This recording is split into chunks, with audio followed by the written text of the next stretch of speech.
Okay, good morning, Chevra. I hope everyone's well, ready for Shabbos, almost getting ready for Shabbos. We were learning yesterday, I just wanted to follow up from something that we were learning yesterday, which was about this idea of Dina de Malchusa Dina. And some people had a problem based on the fact that I think Wayne said it well. There have been periods in Jewish history when kingdoms have been less than benevolent to Jews. And so, how do we reconcile that? Okay, so the first thing I want to point out to you is that this is a little bit anticipated in the Gemara's discussion of Dina de Malchusa Dina. There is and this was alluded to by the Imrei Yaakov in the Biurim. There's a Mishnah in Tractate Nedarim which states as follows: Nodrin laharagin ulacharamin ulamochsin shehi truma afal pi she'eno truma. You're allowed to vow or to swear to murderers, to confiscators, and to tax collectors that an item that they wish to confiscate has already been sanctified as truma, even though it is not. In other words, you're allowed to lie. You're allowed to lie when someone who is coming forcefully against you to either kill you or to confiscate your property, you're allowed to lie to them about the status of the object. Now, let's see. Let me just see if the commentary over here is what I wanted to bring to your attention. I'm just having some difficulty with my computer. Sorry, I need to just close something because it was giving me trouble. Okay, so the Ran, who is the commentary on Tractate Nedarim, says that just defines what these terms are. And the Gemara is bothered by this idea that you're allowed to lie to the tax collector. And the Gemara asks the question, the Ha'amar Shmuel, and here if you want to, can everyone see what I'm pointing to now when I'm pointing to the Gemara? The Ha'amar Shmuel Dina de Malchusa Dina. Did Shmuel not say that the law of the land is the law? And as the Ran points out, here, let me just see.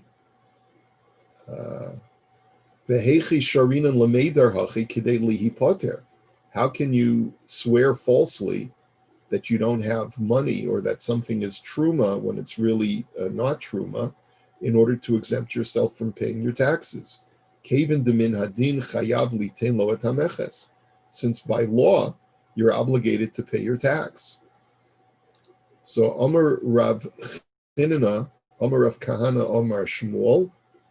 So Rav Chinina says in the name of Kahana, Rav Kahana, the name of Shmuel, B'moches she'en lo kitzva.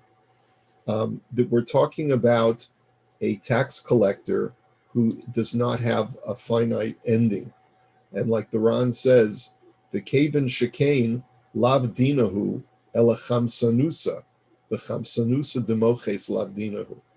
If you're dealing with a tax collector who is onerously collecting taxes, meaning that he is bearing down upon the citizens and just relentlessly confiscating without any end in sight, so then that's not tax, that's confiscation. And confiscation is not being done based on any civilized law. In other words, the Gemara is creating a kind of balance here, and it's basically saying, when is the law of the land the law? When it's a reasonable, benevolent law, when it's a reasonable, benevolent government.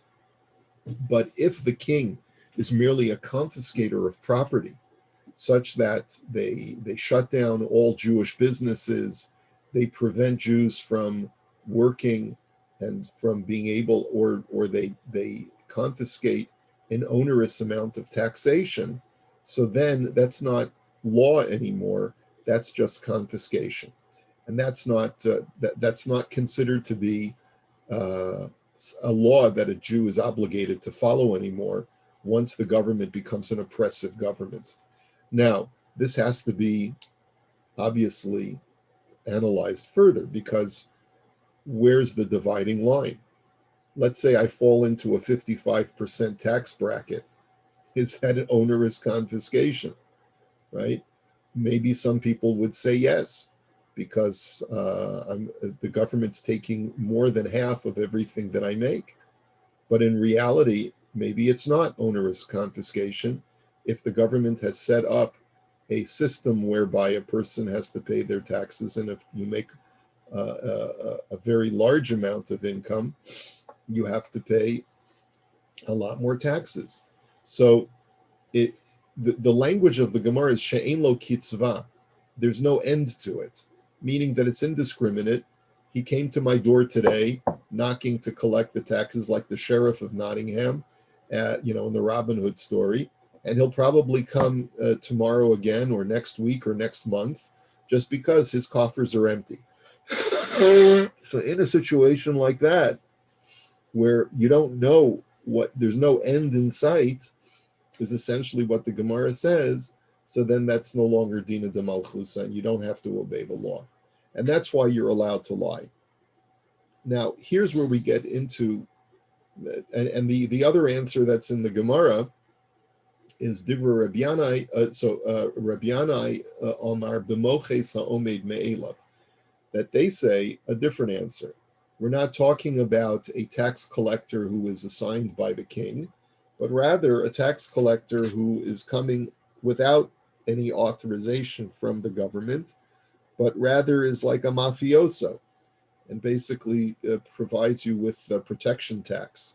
A group of guys come to your store and they say, we're here to offer you protection. And you say, well, no, thank you, I'll be okay, I have a security system. And they say, no, you do need this protection, just like in the movies, right? So that's the other answer, and therefore there's no law of Dina de Malchusa in that kind of situation.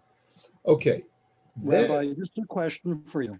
Yeah. So we're talking about where there's discrimination against Jews. Now, what about a situation where there is discrimination? Like, let's say you have a government which is discriminatory both against Jews and non-Jews. Does the same apply? We have no indication over here that they're specifically discriminating against Jews. All the Gemara says is that it's an onerous taxation that doesn't have any end in sight. Just because he collected for me this month doesn't mean he's not going to come back next month and collect even more. And there's no way for me to protect myself because I don't know how much he's going to be taking. It doesn't say anything about the fact that it's only against Jews. That's what we had suggested yesterday. But here, if you look at the language of the Gemara, it's not. It doesn't say that they're specifically targeting Jews. No, but that's certainly true. In the times of the Gemara, there were many anti-Semitic regimes that would unfairly tax Jews more than they would tax everyone else. In Muslim society, there was something called the jizya, which was a special added tax for the Jews. Now, that doesn't necessarily mean that a Jew can exempt himself from Dina de Malchusa, because let's say it's a finite tax. Let's say, for all good Muslims, you pay 10% of your income to the government, and for good Jews, you pay 15% of your income to the government. Can one at that point say, I no longer have to obey Dina de Malchusa Dina because I'm being discriminated against? I'm not so sure that would apply. Yes, it's true, I'm a victim of discrimination, but it's not the type of taxation that the Gemara is talking about here, where there's no end in sight. They are charging me a finite amount of tax. It just happens to be at a higher rate than my Muslim counterpart. So I don't know that we can infer that. Now, the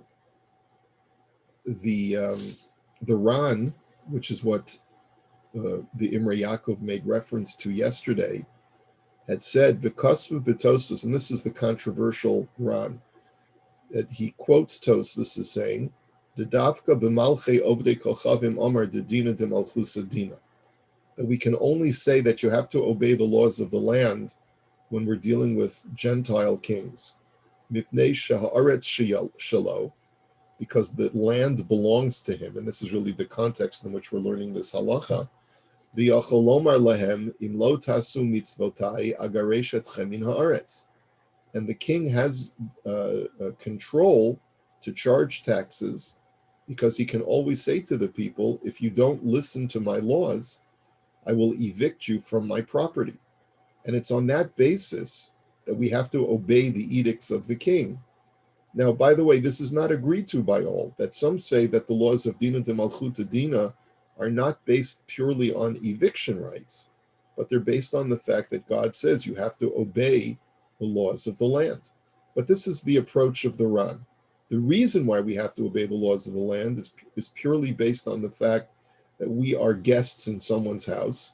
And when you're guests in someone's house and you can always be asked to leave, you have to obey their rules, house rules.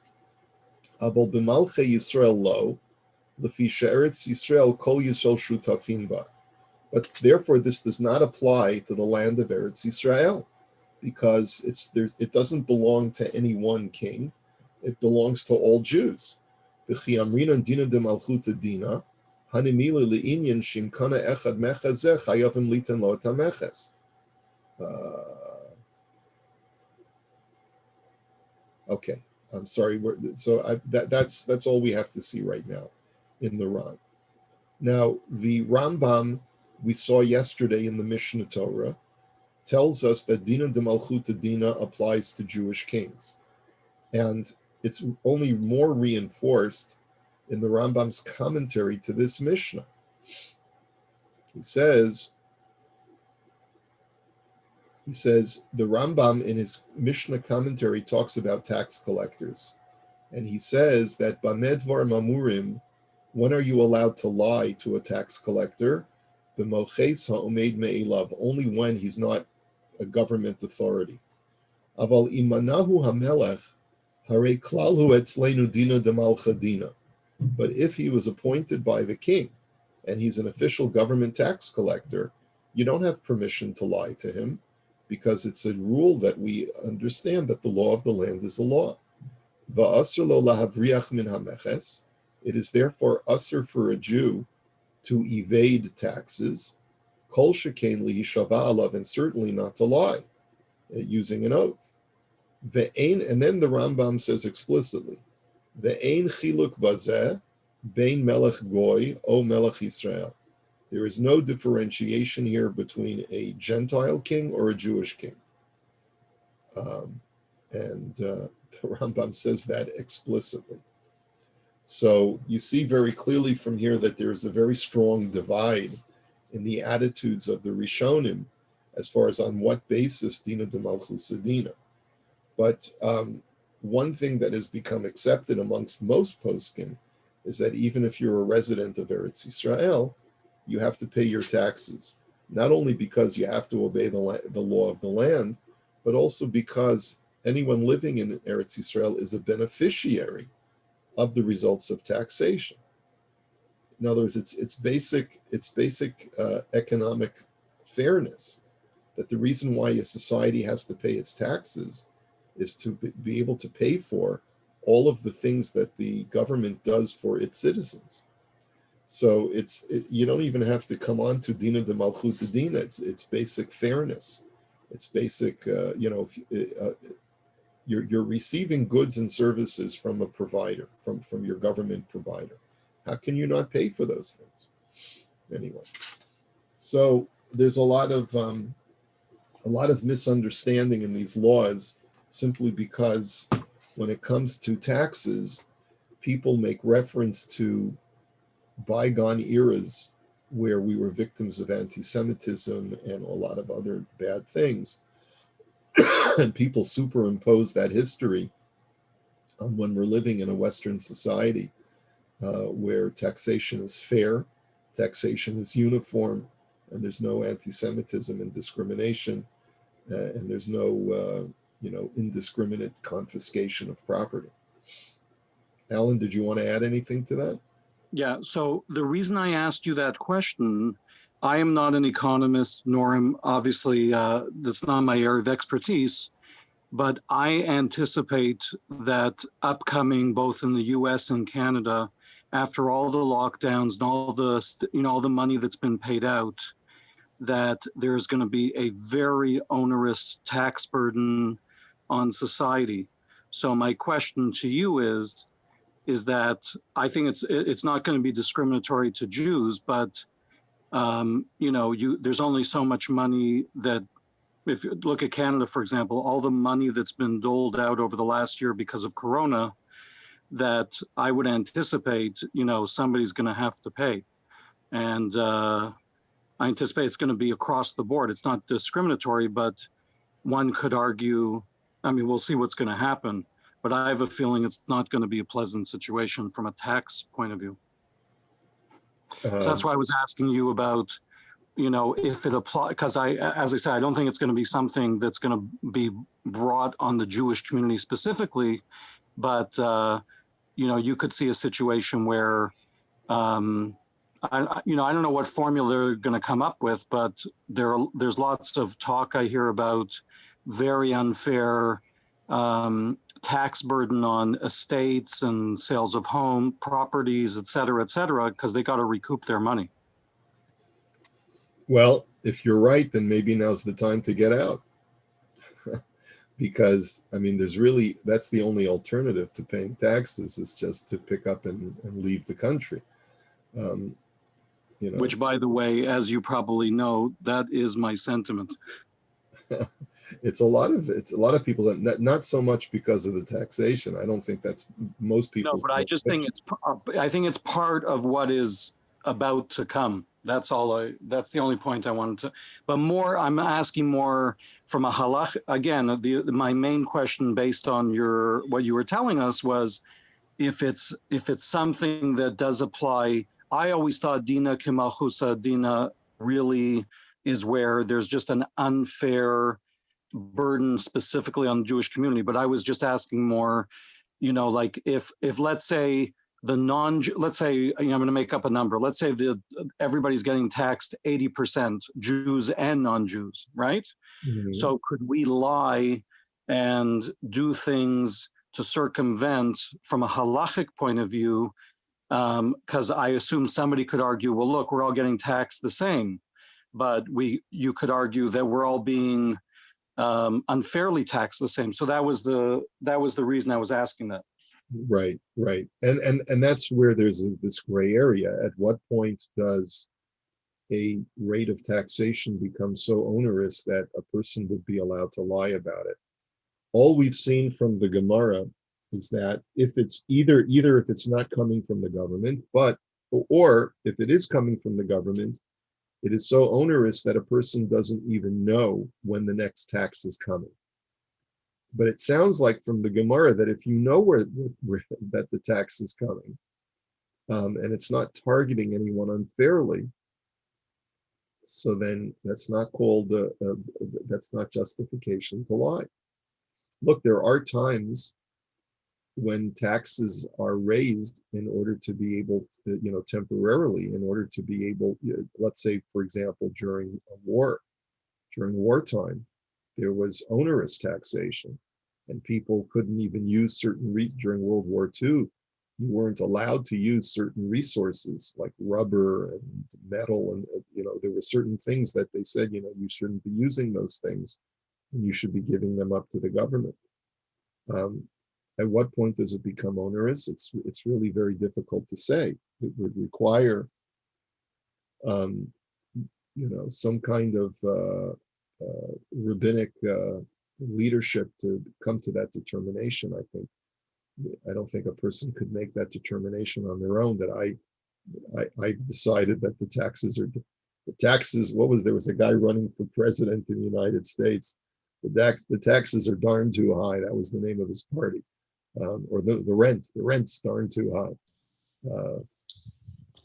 So you can't make those determinations on your own. Is really all I'm saying.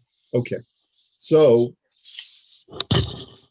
let us go back to the. Okay, so the reason why we got onto this halacha in the first place is because we were talking about the king's right to declare even forested and property out in the wild. He can declare it to be his, and if a person therefore were to go hunting or harvesting agriculture out in the wild without permission of the king, he would be in violation of stealing from the government, which is a violation of stealing. It's because of Dina de Malchus Dina. It's the law of the land is the law. So one of the things that we said, one of the things we learned about in this halacha is a term called darkei shalom. Darkei shalom or darchei shalom means the ways of peace. That there are going to be situations where a trapper in a place of hefker traps an animal, but he does so in such a way where his trap is not enveloping the animal that he's trapped, and all it's done is prevent the animal from moving further, like if you put up a vertical net in a river, in a brook, to impede the fish from swimming downstream. And therefore, all he's done is created an impediment which blocks the fish and collects them in one place. So technically, he has not been kona those fish. Those fish are still hefker. So do I have a right to now go ahead and take those fish for my own? So technically, they're still hefker. So by laws of hefker, I should have a right to take them. The last thing he said was, but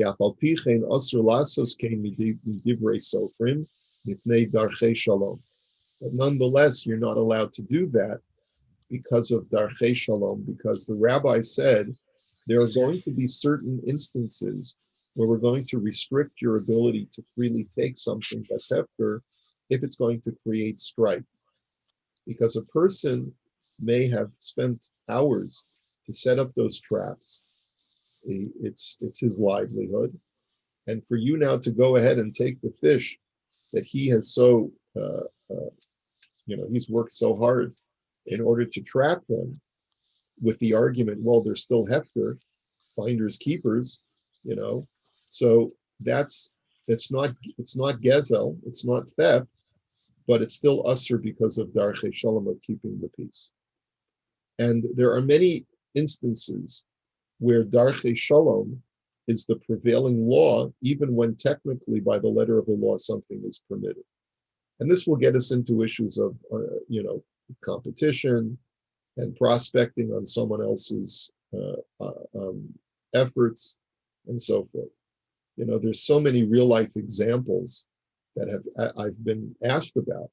If a person has been spending a lot of time prospecting a certain customer and wining and dining a certain prospective client or source of revenue, and then another guy comes just swooping in from nowhere and steals that person, under what conditions is that a violation of darchei shalom, and when is it not? Certainly there's, from an ethical standpoint, we can easily point to certain situations which are a breach of ethics. But at what point do we say that even halachically the person is in violation of this law of darchei shalom? So hopefully as we go through this chapter, we're going to get more clarity on that issue.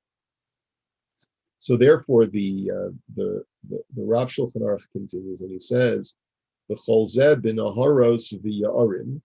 He says, up until now we've been talking about rivers and forests. Aval dagim shehin b'bibarin shel be'alim.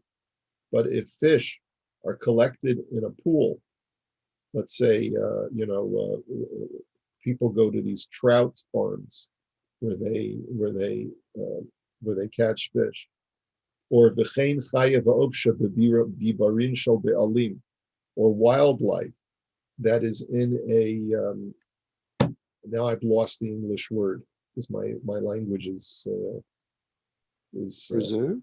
a preserve, either a preserve or a wildlife preserve, where there have been borders created to prevent the animals from escaping. Afal pi shehu bibar gadol v'hei mechusarim b'otzeda, even if it's a very, very large piece of property, and so the animals are running around and roaming freely, and shetzarach lahavi mitzuda latzudosam, and you would need to bring some kind of trap in order to, let's say, there's deer and there's other kosher animals running around that are normally wildlife, but they're part of this nature preserve that has borders, that you would still need a trap. You'd need to get a net and throw it over the animal to trap it. Haim shel Baal Habibar. But nonetheless, you're not allowed to take animals from there because that's not a forest anymore. Because a preserve is like a fenced-in courtyard that it's someone who owns that property has set it up so that he can keep the items that are on that property. Shikona la'adam kol devar hefker, and anything that's on that property, even if it's wildlife, becomes acquired to that individual. Kemosha kosafti lamaila, as I've written above. Shareihim mishtamrim b'bibar shlo yuchlu latseis lahala mehekav habibar. But the animals cannot go beyond the borders of that preserve because it's fenced in. So any area that's fenced in, even if it's dozens of acres, but if it's a fenced-in property that prevents the wildlife from going beyond the boundaries of that fenced-in property, so then and assuming that the person has acquired the property legally and it's not just squatting, so then you don't have a right to take any of the wildlife or the agriculture that's on that property. That's no longer obviously hefker. Even in the argument being, the person says, well, there's rabbits and there's deer running all over this property. How can you say that the guy owns it? They haven't been trapped yet. The answer is that a person's real estate acquires everything that's on the real estate, especially because he's conscious of the fact that he wants his property to be koneh. Okay. All right. So I think what we'll do is we'll hold it here for today. And we're going to learn more about the laws of Darchei Shalom. And that's really going to be the main focus of the rest of our chapter, is really when am I not allowed to take something or exploit the efforts of another person, and when am I allowed to? So I want to wish you all a good Shabbos, any good and welfare before we call it a day. No? Rabbi, could we get another 20 pages of the text, please? Yes. You're right. You're right, Barry. We're on the last page. All right, I'll send that out in the WhatsApp. Okay. Thank you, Rabbi.